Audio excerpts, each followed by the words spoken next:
Hello and welcome to this special podcast. I'm Gary Whitta. I'm the former editor-in-chief of PC Gamer. I'm here in San Francisco. And joining me today are two of my personal gaming heroes. Two guys whose games I played growing up. I hope it doesn't age them too much.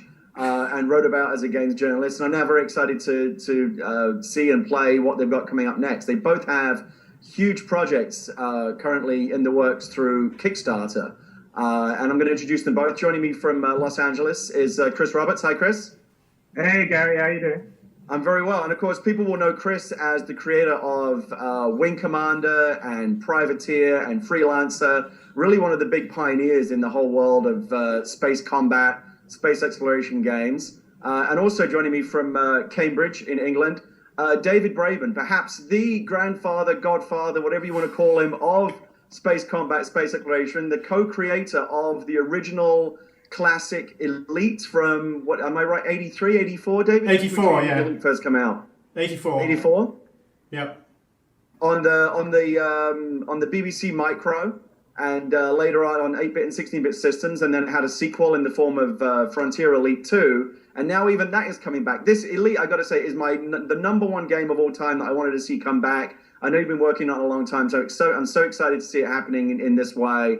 And I'm very honored to have been asked to come here and kind of bring you two guys together. And basically the point of this podcast is to talk a little bit about the where you two guys are with your projects right now through Kickstarter. And we were just saying before the podcast, I got to say, this is tremendously great of you guys, even though people might imagine that you're both working on big space combat type games. There are some commonalities between the two games, both being funded through Kickstarter. One might imagine that you two guys are rivals, but here you are actually trying to actively help promote and talk about each other's properties. I don't remember when I was a game journalist, developers being this nice. Are we all just getting mellow in our old age? What's going on? Why are you guys actually trying to help each other out? You should beat each other's throats. We have a common goal. I think that we both love the sort of game that Wing Commander, that Elite represented from, I don't know, whatever it is, 2 decades more ago, 3 decades ago even. And they're the sort of games that I really, really love to play. And ironically, there hasn't been that sort of game for a good 10 years, more than that. And so from the publisher point of view, a publisher doesn't really know how successful such a game is going to be. And that's what both Chris and I are essentially up against. Chris, that makes a good point. What did happen to the space combat game? Wing Commander was a huge franchise back in the day. Elite is one of the biggest and most successful games of all time. So why did the space combat genre just go away? I have a theory, but partly it's because there was a shift from PC to console games around about sort of the end of the 90s, the turn of the century.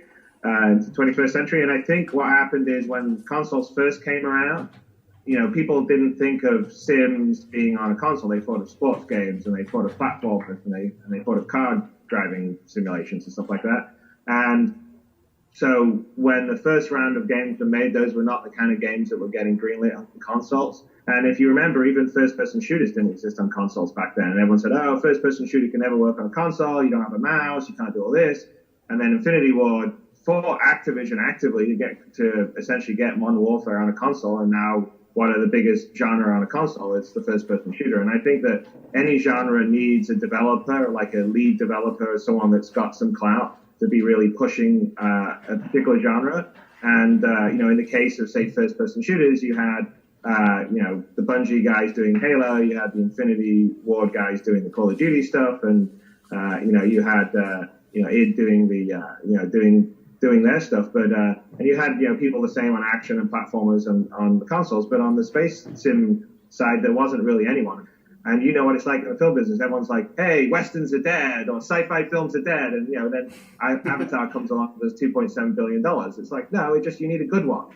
And so I think there probably hasn't been a good a space sim of the style of an Elite or a Wing Commander over the last 10 years. And so that's one of the reasons why you haven't particularly seen it being a major genre. And I hope what's happening right now is you're seeing a bit of a resurgence, and I hope what David's doing and what I'm doing are going to put it back on the map. Because I think once we finish our games and get them going, they'll have an audience of several million people, and it will be enough that publishers should pay attention.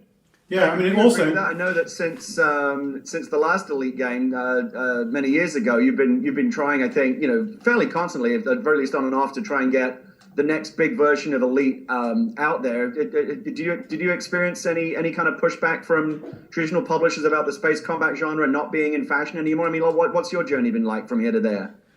Well, yes, I mean, we've done it as a sort of a background skunkworks of it for quite a time, and it's been very start-stop. But the issue with publishers is publishers very much want to see sort of an approach story-based gaming. They also, when you put the schedule, you have to a paper design is something that's not very good if you want to be able to experiment to get it just right. I mean, if you look at what actually is the game, I think Chris and I are actually making quite different games. I think that's what's important. It's just an element of the setting that's important. It's making them in a science fiction setting. I'm sure you guys both know Gary Penn, but he first described GTA to me as Elite in a City. And it's the kind of freedom that these games give you that I think is also what appeals to me. But if you were to say that to a publisher, they go, "Oh, don't be silly. That's not what we're talking about. It's not the freedom that's important. We want an epic story and all of that side." And to me, the both games I think are absolutely I want to play, but they're so different. I mean, Star Citizen and Elite Dangerous, where we're going, that it's a bit like if there hadn't been a science fiction film set in space for a very long time, would we see them? I mean, we seem to see in the film world films coming along almost like buses. You wait for ages and then several come in the same genre all at the same time. And then suddenly you see film companies going, "Oh, we want another one of those. That was great. That sold absolutely huge numbers." And I think really that's what we're doing. We're trying to essentially reclaim something that existed a decade or two ago, and we really believe in it, and that's what we're doing. I think that's why it's really exciting. That's why people in the games business essentially want to see this happen. That's why I think Kickstarter is fantastic. Well, and what's interesting, of course, is that everyone these days loves the idea of free-form exploration, what they call sandbox gaming. Elite was doing sandbox before that was even a word. Well, the irony was that Elite was the sort of game that the publishers at the time really didn't want. And I'm sure this echoes with what Chris said. One of the Ian and I first showed the game in a relatively nearly complete form to Thorn EMI, and they loved this. "Oh, it's a fantastic graphical demo, but what do you mean it takes weeks to play? We want something which will play in about 10 minutes. We want." I mean, they were very obsessed with what we later called the coin drop. They wanted 3 lives, and they wanted it to be snackable. They wanted something where you'd maybe get a 4th life if you crossed a score of 10,000. They were horrified by the idea that you wouldn't have a score, and that cash would go backwards, that you'd spend it. They really didn't like that. And I've got a rejection letter that lists what I would consider to be the key features of the game. They wanted us to get rid of having saved positions. You had to be able to play through in 10 minutes, maybe a bit longer if you were really, really good. And they wanted more of a sort of wave-based approach to the game. It would have been a completely different game, and these days it would have disappeared.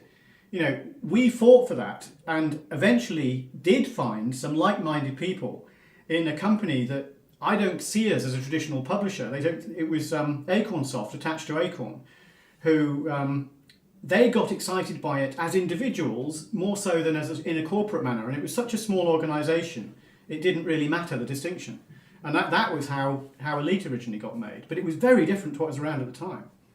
Well, of course, times obviously have changed since the 80s when we were all first getting started out. And of course, back in the day, when a lot of the biggest hit games were created just by 1 or 2 people in out of their garage or their spare bedroom, that you could kind of go around the traditional publisher model and just kind of do it on your own. But these days, to make the kind of games on the kind of scale that they've evolved into today, you do need huge teams and millions of dollars. So you've got the choice of either trying to convince a publisher, which seems harder and harder to do these days, or follow this new Kickstarter model. So I want to ask Chris, obviously your Kickstarter has been phenomenally successful, and I think that it's clearly one of the, along with the Double Fine game and a couple of others, has emerged as one of the big standard bearers for just what's possible through Kickstarter financing on a grand scale. Did you gravitate towards Kickstarter immediately as the way to fund and make this game work, or did you consider going the traditional publisher route, or do you just feel like that's just not the way you want to do business anymore? On this particular, so on Star Citizen, I was not thinking that the traditional publisher route was making a lot of sense, because I don't really see what you get from a traditional publisher in sort of that online PC format. I mean, if you take a look at some of the biggest successes on the PC in that world, I mean, it's League of Legends with Riot, and it's World of Tanks with Wargaming.net, and neither one of those guys, well, Riot was nobody; they weren't a publisher at all, and Wargaming.net were this tiny little publisher based in the Ukraine that like no one had really heard of. So I don't think whether EA's behind you or not or Activision was behind you was making a massive difference. As long as you have a great game, I think there's a sort of democracy that happens out in the PC world, especially online, that I don't think you're getting a benefit of what you get with a big box publisher. A big box publisher gets you into storefronts all around the world. It has sort of the clout for that and can really sort of orchestrate a marketing campaign in those sort of traditional channels. But on the online world, I don't really see it kind of working. I mean, I think the only big publisher that really is successful in that is Activision, and that's really just because they merged with Blizzard, and Blizzard had built that business up. So that was kind of why I went this way. I wasn't ever considering sort of going the traditional publisher route. I mean, if I was doing a Wing Commander and it was a console game, yes, obviously I would be doing that with Electronic Arts. It's just for Star Citizen, I sort of never felt that it made a lot of sense to go the old-fashioned route. And David, what was the tipping point for you when you figured out that Kickstarter was the way you were going to try and do this new version of Elite? Was it when you began to see some of these game projects become very successful through Kickstarter, or were you already thinking about an alternative model before even that?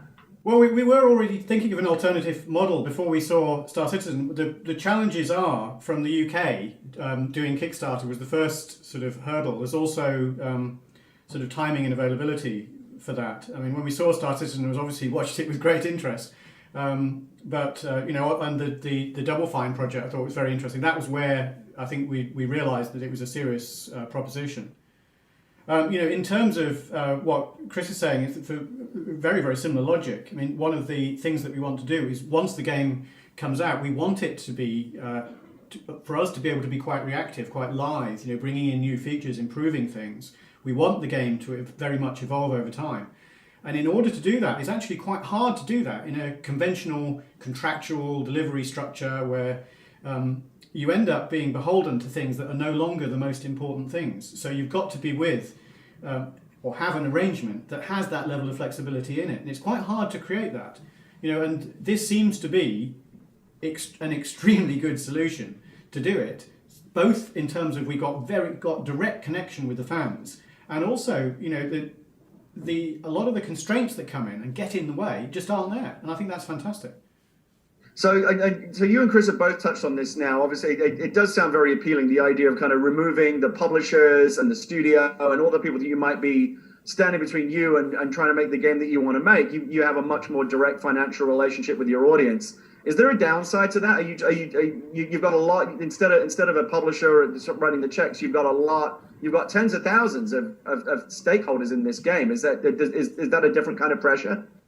Very much. I mean, it's interesting with Kickstarter that there are a lot of questions come through all the time. People concerned at various different aspects of the game, but actually it gives you a very good feel.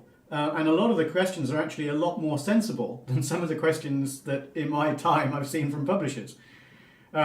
Yes, I think the world is changing at such a rate. It's very interesting to see where this goes, other than the fact it's going in a very good direction as far as I can see.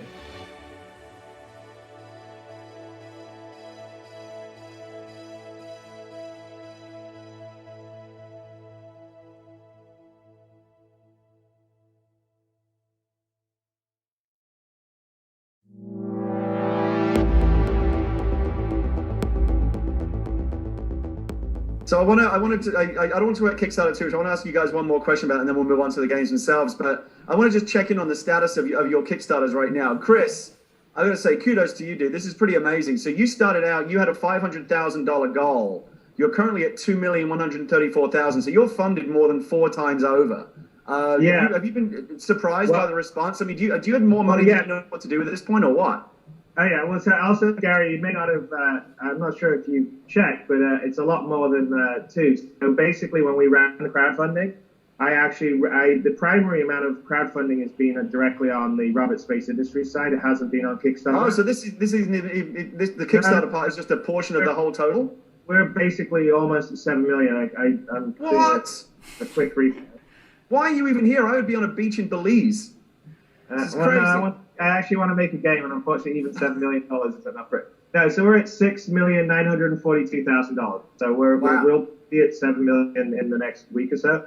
And then how does that track with what you originally felt like you needed to make? Is that more than you felt like you needed? Are you going to be able to scale the game up? Like, how does that work? Well, definitely I can add more detail, but essentially I did a deal with, I'd already sort of lined up private equity for the game, because the game I'm making I can't make for $2 million or $3 million. It's more than that. But I lined up some private equity, and the crowdfunding was meant to be a portion of the funding, not all the funding. And essentially the crowdfunding was sort of demonstrating demand, that there's an audience, because I'm dealing with people that, everyone's like, even though they kind of believe it, you sort of have to prove to them that there's the audience there. And so that's one thing that you can do on the crowdfunding side. But for me, it's been great, because what it really means I can do is I can sort of have a lot more content in the world at the beginning. So like the downside of the approach I'm taking versus what David's taking with Elite is that, a lot of my sort of world is crafted, right? So a lot of the way, some of the really cool stuff about Elite is it's sort of procedural, and it lets you have this massive universe that you can explore around.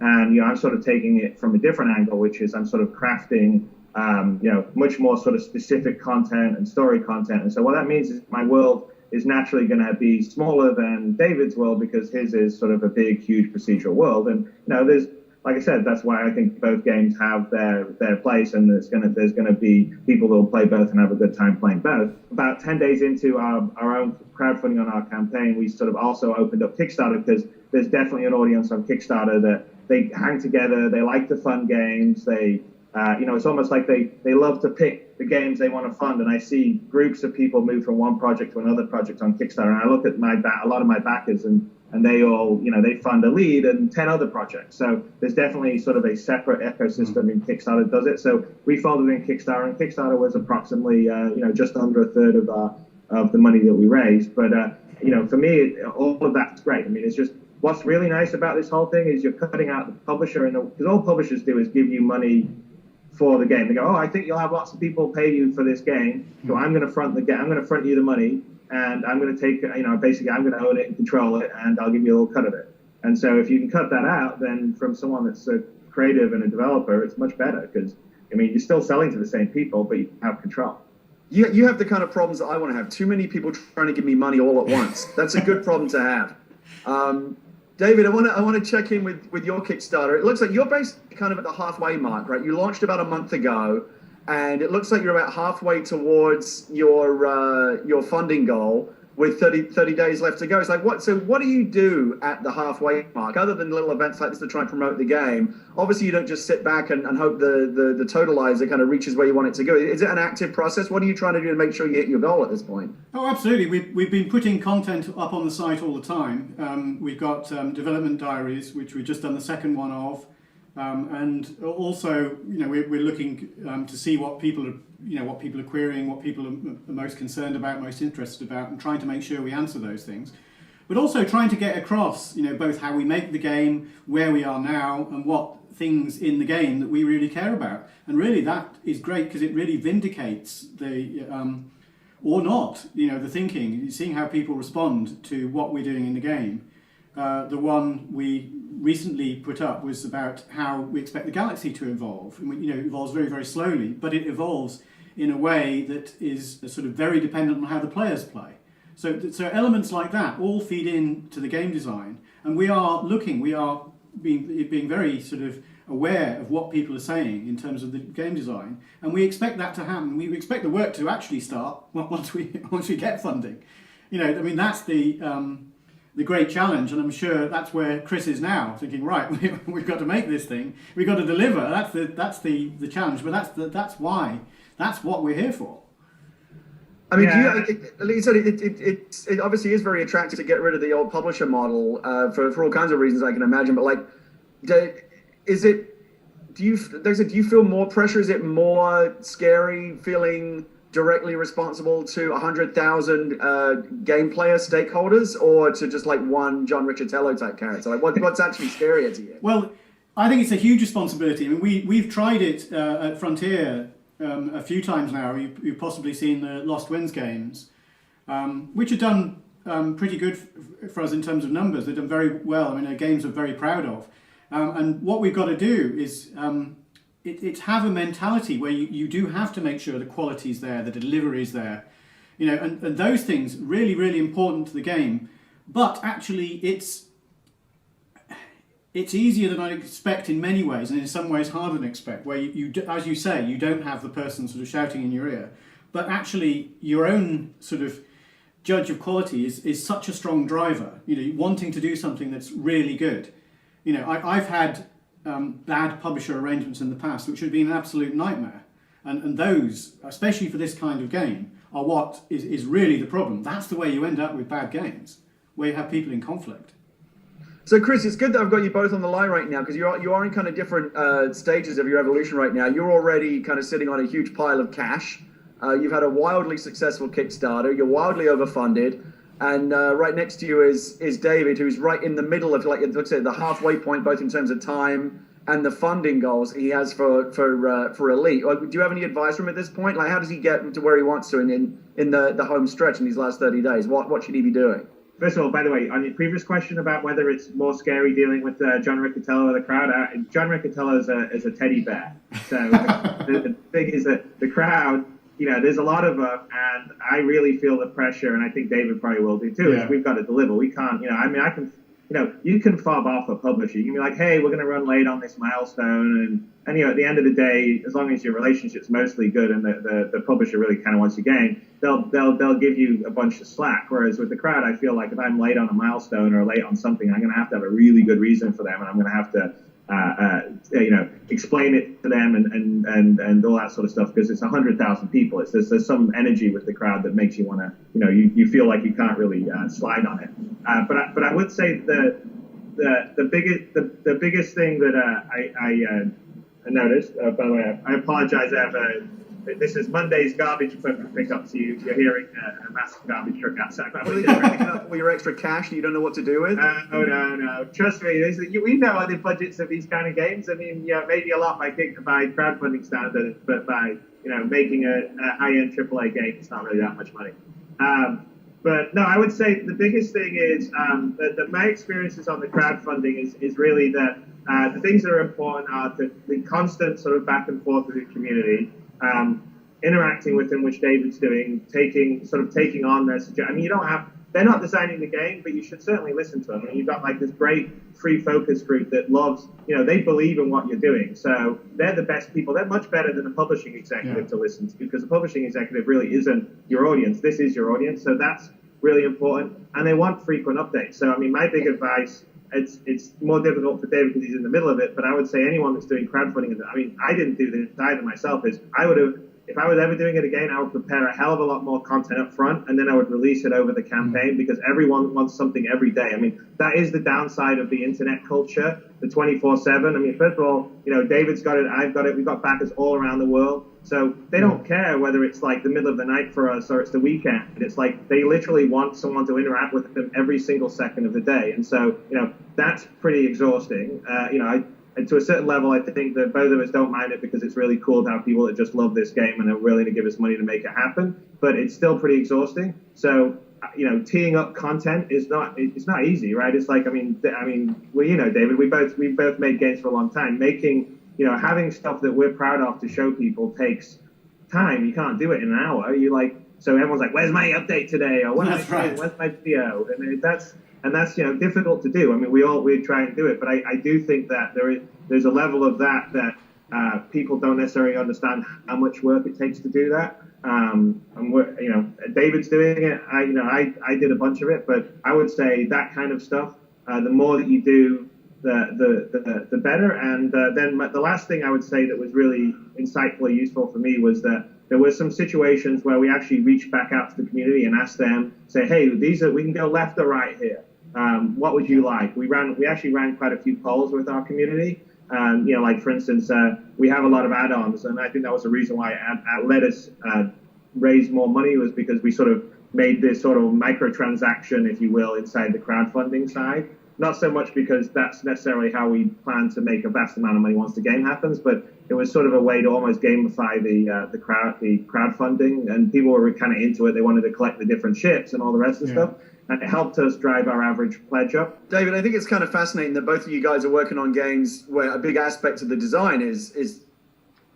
I'm going to close my window. Trade and supply and demand, and both of you guys are kind of getting a real time lesson in a new kind of economics, even as you build these games. Are you having a similar journey to Chris in terms of figuring out what kind of incentives and what kinds of tiers your backers will respond to, and overall, do you feel like you're having more of a direct conversation with your audience as you're building the game than you would in a traditional publishing arrangement?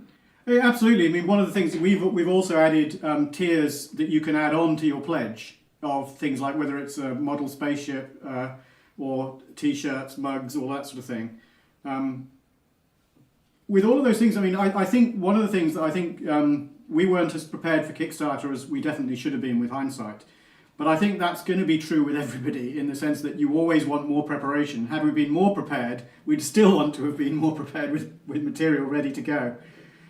So, I mean, what I every day I think is how amazing the amount of support that have come from fans of the game, and it's really heartening to see the positivity towards the game, the love for the game, how much people care about it, and they've spent a lot of their time, for which I'm eternally grateful, evangelizing the game on sites to their friends and all that sort of thing. You know, it's great to see how word of mouth is working, and very heartening. I mean, the thing here is we are building the game for ourselves, and I feel for a while, you often building a game for a particular market when you're with a publisher. They say, oh, we're aiming for this target market. And so that slightly decouples you from judging, well, how difficult do I want to make it? You know, how big a surprise do I want it to be? How hard do I want it to be able to do this, or whatever? You know, what kind of involvement do I want with the game? Do I want it to be purely multiplayer? Do I want single player? All of these sort of things are things that it's been very, very clear from the fans what they really want, what they care about. And interesting, the platforms that people are talking about are actually slightly different to what we're usually used to delivering on. So all of these things are different, you know, and I absolutely agree with Chris, you know, talking about sort of bringing back the PC game. It's amazing how much in this industry is to some extent fashion-led, in the sense that people see PC games performing slightly less, and so assume the PC game is dead. But then you start to think, well, what is the PC? You know, is a tablet you carry around that's running a sort of like a PC? You know, it just changes with time, and so does the audience. But I know a lot of people who are gamers in the original sense who feel they've been left out, and it's those people that I think we have a chance here of really sort of bringing back to the fore, if you like.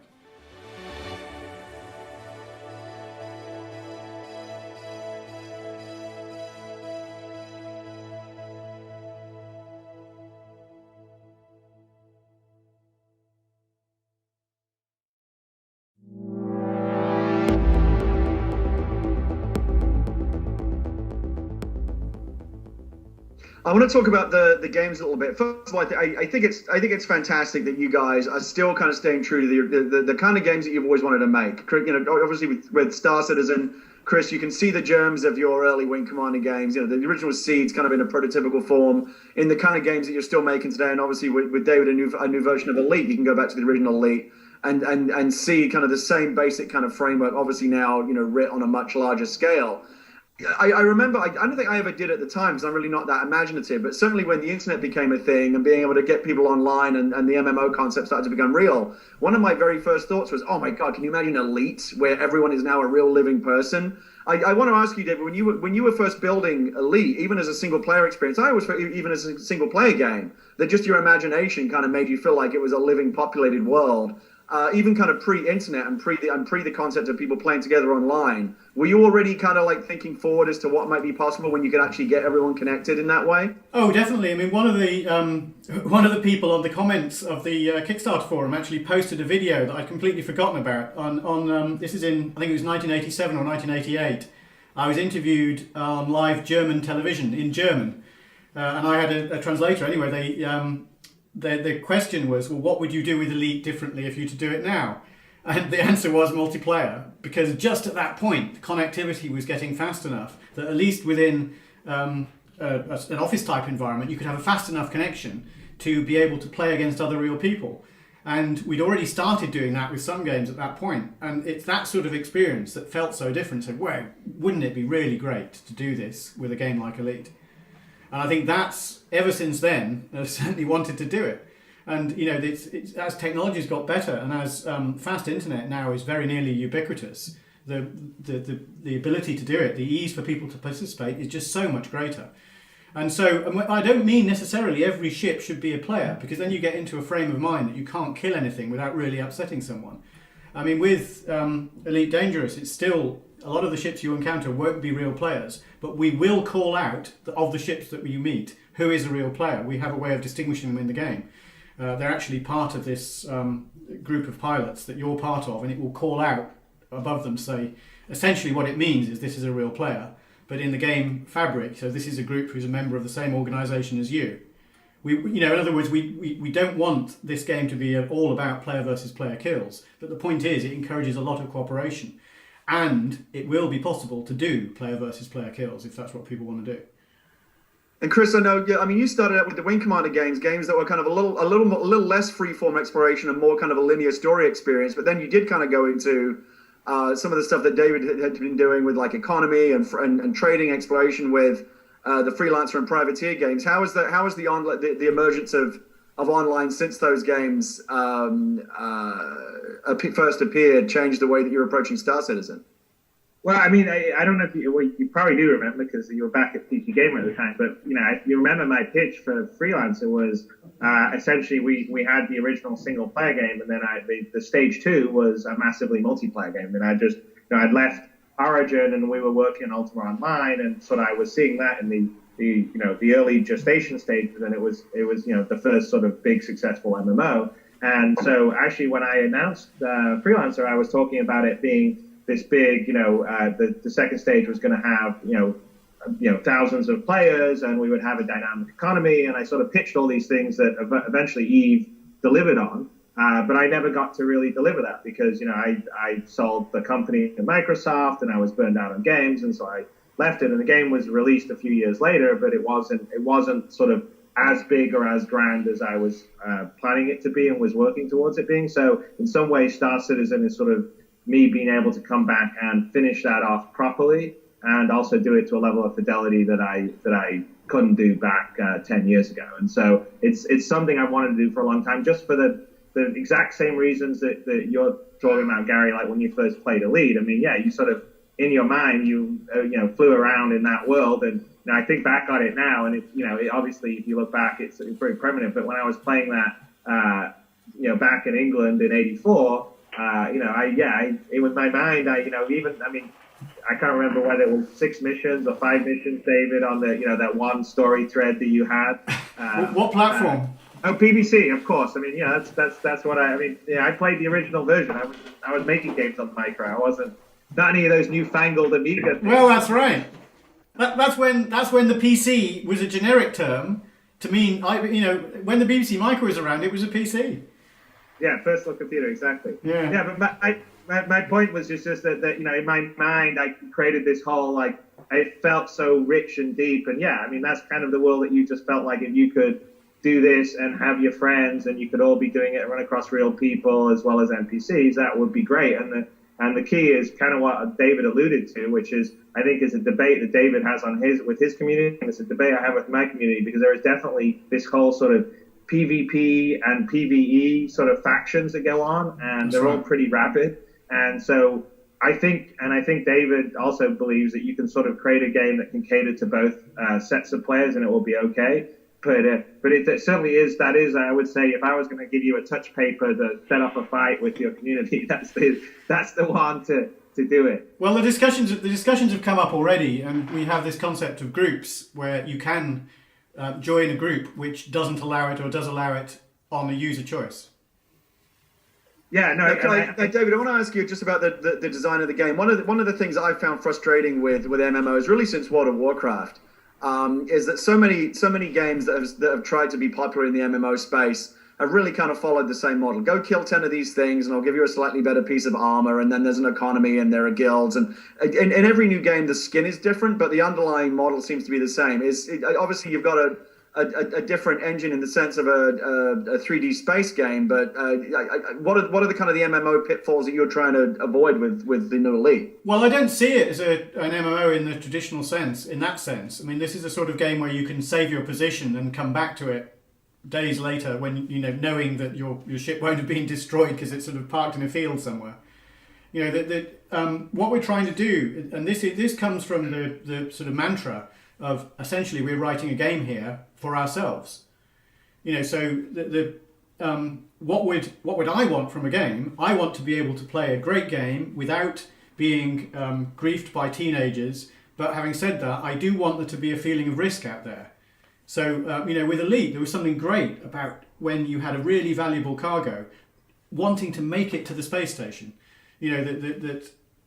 That almost like a guy who's almost falling down with thirst, seeing an oasis and crawling ever closer. You finally dock and you have that sigh of relief and you go, thank God, I was safe. You'll get that sort of feeling. But where you can also bring in friends to help you. That we'll have a much broader range of what you can, in terms of the values of cargoes that you can have. So you could have something very special that you will get your friend to come in and help you, sort of live, who will come and join your game. We're not talking a sort of game where you have sort of session-based lobbies and all this thing waiting for people to join. It's completely dynamic, and we've got that working already. But that sort of approach is fantastic from a game point of view. I'll meet you at Lave Station in 5 minutes. That sort of thing, to be able to do that, to be able to regard it as just an extension of the real world. That's the intention here. It sounds like David's talking about the same kind of story-driven experience that Elite had. And Chris, I know you've always felt very strongly about story, and you were one of the big pioneers of kind of cinematic narratives in games. How's that going to be a part? Again, when you've got a big online multiplayer experience, that it sounds like that's what Star Citizen is moving towards. How do you preserve the single player, the feeling of a rich, immersive story experience in a game like that? Because a lot of MMOs have not succeeded there. Yeah, a couple of things. First of all, we have a single-player game built inside Star Citizen universe, which is the Squadron 42 sort of campaign. And so in that particular case, the idea is that you sort of sign up, and it's a Wing Commander style game. You basically sign up for the military and you do a tour of duty, and it will be very much like a Wing Commander in terms of branching missions with positive and negative outcomes. And then once you finish your campaign, which I think is going to be about 50 missions now, at the end of it, you'll sort of muster out into this massive open world and make your fortune. So kind of like the idea is, just like you would if you signed up for the military. When you're in the military, you're sort of, you don't make your own schedule. You don't decide where you're going to go. The military tells you where you're going to go. So it's actually very appropriate for a single player style game because in the fiction itself, it makes sense why you're sort of locked into a certain direction or path. And then we let you, once you finish that, you sort of muster out, and you've got some money and you've got some reputation for what you've achieved in the military, and then you're in this big open world and you can kind of go where you want. And then on the story side in the big open world, I'm taking a slightly different approach to say what I maybe have done in the past. So we're definitely going to have sort of small narrative sort of mission, threads, whether it's 5 missions here or 6 missions here that will be spotted across the galaxy. But one of the big ideas is that we're going to constantly update and create content for the game. So the way our headcount works is that we actually ramp up to our full staff for live release. And then at live release onwards, there's a team that's dedicated to constantly adding content to the universe, whether it says, 4 or 5 mission thread, or whether it's a new ship, or whether it's a new star system as we go forward. And the idea is that the on the content side, we're actually seeing what the players are doing, and we're reacting to what the players are doing. And I think it'll be kind of interesting because I think that the players and audience will have a lot of fun because if we riff off some of their actions, they'll feel like it's a living universe because it's sort of reacting to kind of the things they're doing. David's talked about some of the similar stuff in his pitch, because I think we both have this kind of idea that it would be really cool for the players to impact and affect the universe so it sort of grows with them, because I think if that happens, you really sort of feel an ownership and a participation in it. And that's kind of and that's not any sort of like marketing technique to try and get extra money or anything. It's all about, that's the kind of game I want to play, and I think that would be super cool.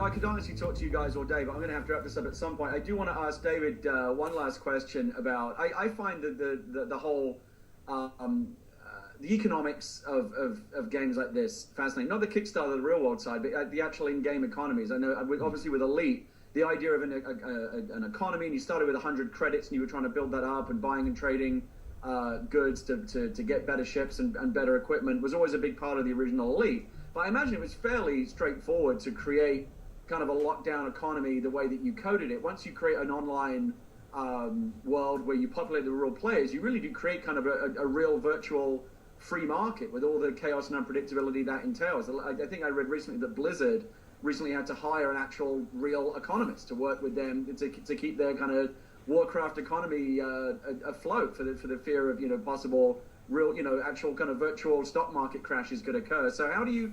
I mean that's a science unto itself, and it seems to me like a very scary area of a game like this. How do you even begin to approach something like that? Well, yes, I think the idea is you've got to make them quite robust in the first place.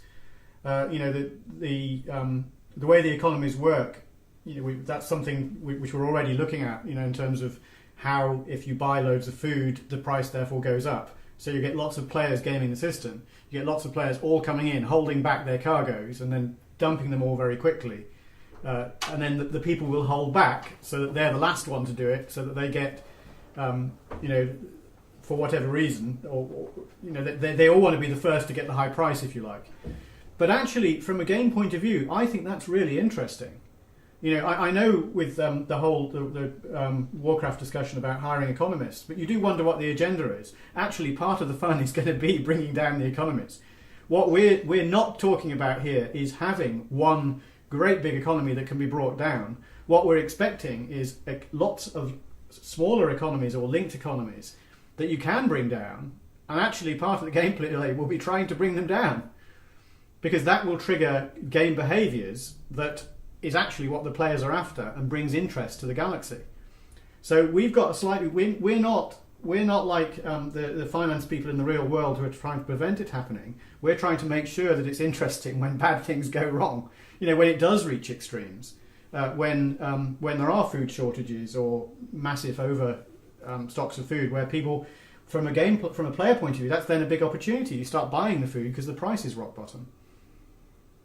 Chris, do you have a similar approach? So what's your approach to the in-game economy of something like Star Citizen?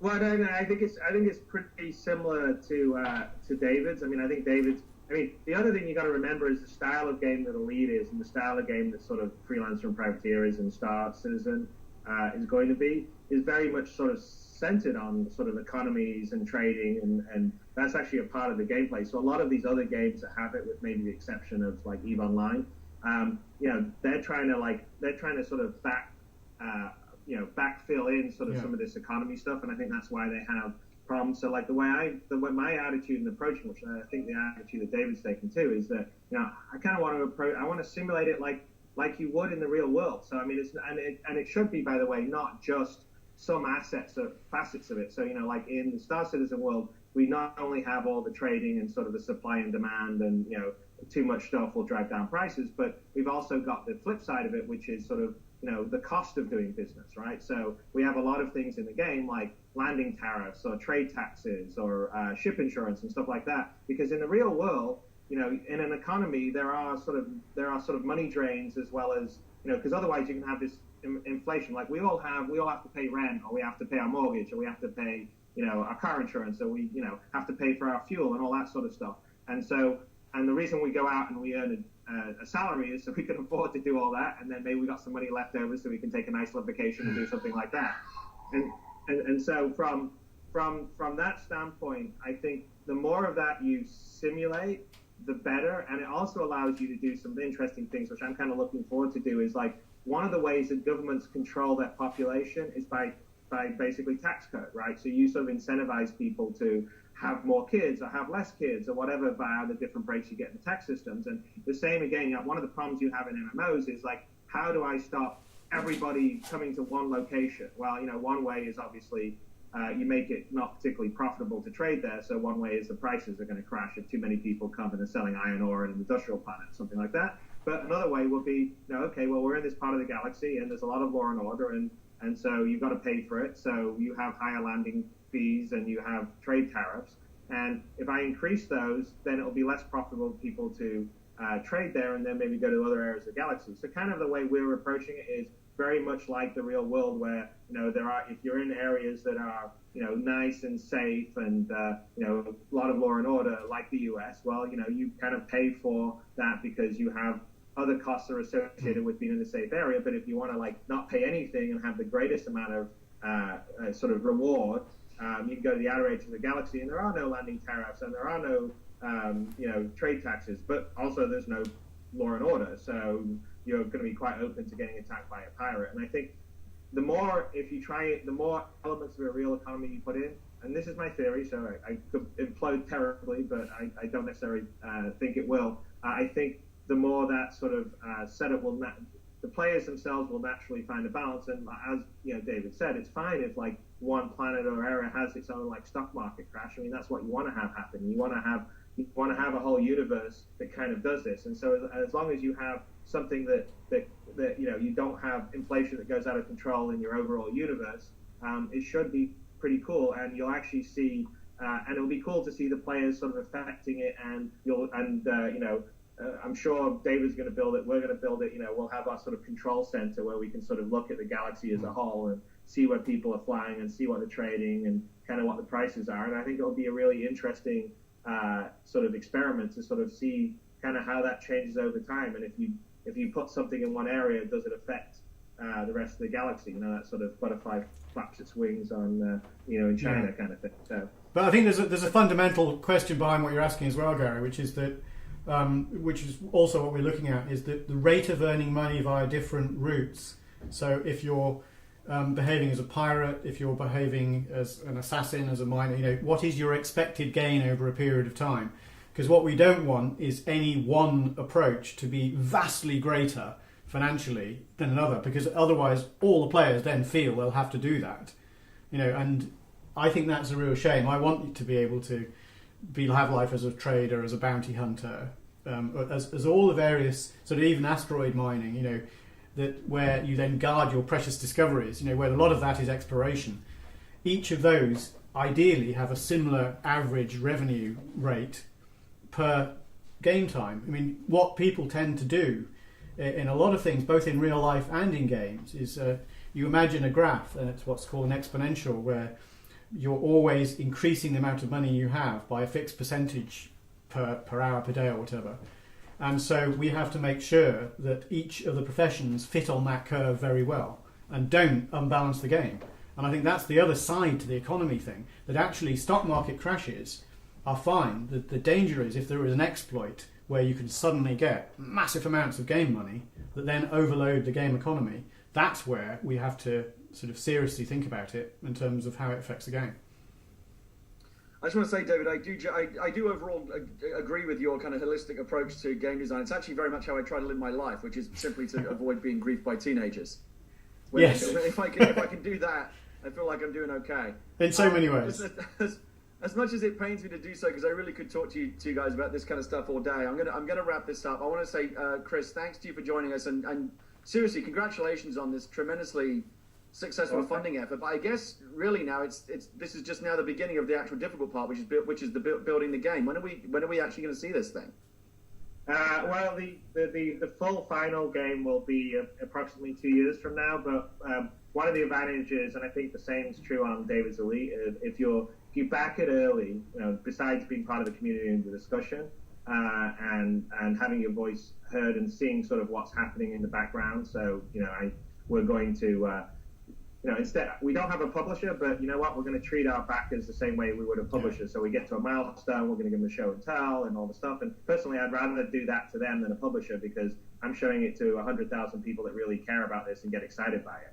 And so that's kind of cool. But the other thing that you'll be able to do is play sort of the early builds. And the way I'm sort of structuring is I'm trying to test out components of this overall bigger universe along the way, so I don't just drop everything all at once. So in 12 months' time, you'll be able to play the the multiplayer dogfighting alpha, which won't be the full persistent universe, and it won't be the single-player game, but it will be basically all the ships that we pledged for. Think of it more like World of Tanks, and we're going to use that to balance the combat, fine-tune it with the help of the community, and try and see, exactly stress test how many people we can get in an instance at any one time. And then, about 6 to 10 months after that, we'll do a sort of beta of the single-player campaign, which is the Squadron 42. And then finally, the full persistent universe beta is sort of, going to be about 20 months or so after now. And the live release should be about 24 months. But of course, there may be plus or minus a month, not minus, but at least plus a month or so in that on the bigger thing at the end. But I'm pretty confident about the dogfighting alpha in 12 months. Yeah, well, I'll be one of the players there, Chris. David, as we said, your Kickstarter is in a slightly different position. It's still very much ongoing. You are kind of at the. It's interesting that you are kind of tracking right where you should be. I guess you're about halfway through the funding process, and you've got about half the funds that you need. Are you confident at this point? Are you anxious about hitting your goal? And what's your day to day? Are you already kind of are you managing the Kickstarter full time, or are you already kind of building the game in anticipation of hitting your goal? Well, we've been working on the game for a while now anyway, but certainly anxious but confident. Does that make sense? I think are you able to look at kind of where you are and what you've raised and the way that donations are coming in and how much time you have to go and kind of extrapolate whether or not you're likely to overshoot the goal, or if you might need to do extra work, or what? Yeah, well, I mean, obviously, one of the things that I absolutely don't want to do is take things for granted. We're obviously extremely appreciative of all the support we've got so far, but also I saw a Kickstarter just yesterday that came up short by $28. Yeah, I saw that. Terrifying. It makes me wonder why you didn't just get like a buddy to kick in the $30 at that point. Well, because over the hump. I think because most of the amount at the end came in very, very late. But it just didn't. Oh, okay. I mean, there was another one that was close, which is, I don't know if you know, there are 2 Kickstarters and 2 Indiegogos funding pledges for the Elite Kickstarter for books. Yeah, I think that's the first, actually. I think that's right. I think it's kind of cool. There's also some on their Kickstarters funding the people writing their own fan fiction. That's right, and two of them have now got it.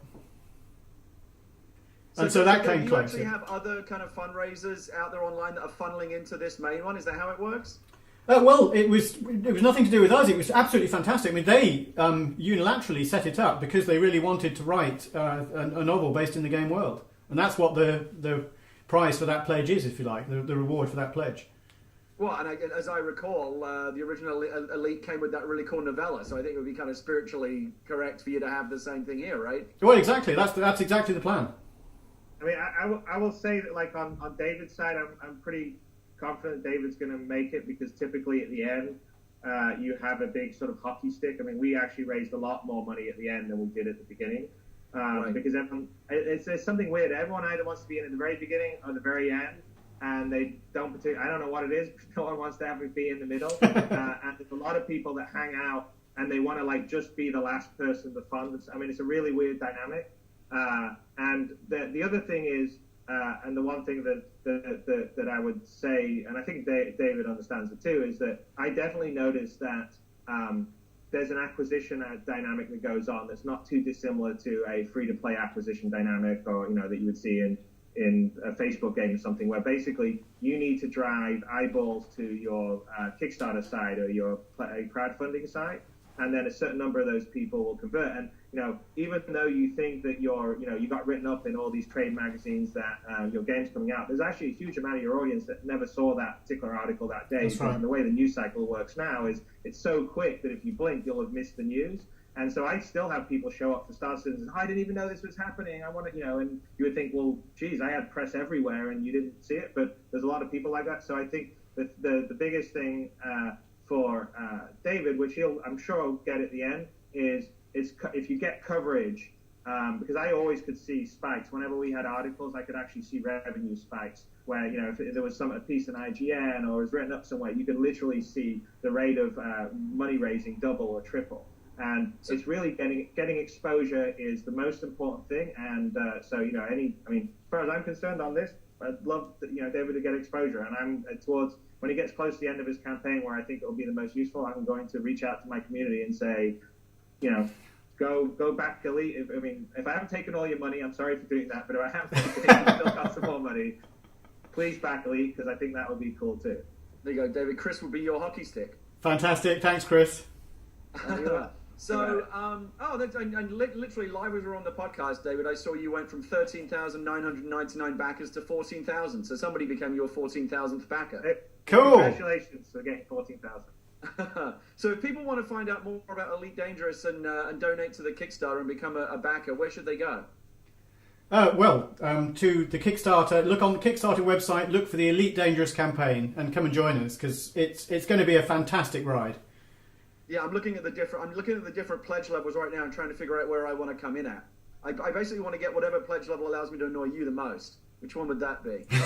Not pledging at all, maybe. They sold that one out, actually. There was a one where you could go to dinner with them, but that's... well, and I see here, so your very, very top tier pledged £5,000 or more, and that was open to 5 backers. That's completely sold out. So you already got all the kind of the big money donors. That's pretty cool. Yes, that's right. And huge thanks to those people who went in for that category. So you could write a book, Gary. Yeah, I could still do that. Yeah. Let's see here. So you've got 2 of those spots left open. All right, let's see. Where am I going to come in here? Oh, have a planet named after me. Maybe that one. But I'll change my name to something really obnoxious first. You go for that. All right, listen, Chris and David, thanks so much for taking the time. I'm really excited to see both of your games, and I hope to see some updates on them both soon. And thank you very much to both of you, by the way. Much appreciated. Thanks a lot. Welcome, and thanks, Gary, for hosting this. Thank you. We'll talk to you soon, David. Thank you, and thank you everybody who's pledged as well.